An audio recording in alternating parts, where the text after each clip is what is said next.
Площадка географического диктанта на базе БГПУ имени Акмуллы проводится ежегодно с 2015 года, и университет является своего рода координатором республиканского отделения Русского географического общества по всем остальным площадкам.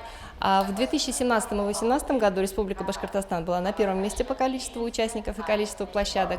Надеемся, что в этом году мы тоже также окажемся в лидерах, потому что из первой тройки мы не выходили все эти годы. Формат проведения с прошлого года, с учетом условий пандемии, проводится и дистанционно, и очно. Наша площадка в этом году была также очной. На самом деле я не первый раз принимаю участие в такой акции.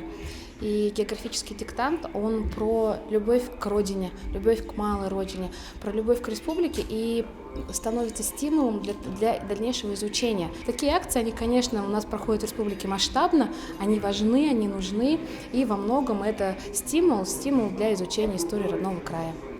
Ну, все очень просто. Я хочу в очередной раз убедиться в том, что очень плохо знаю географию нашей огромной, невероятно разнообразной страны и изучать ее дальше.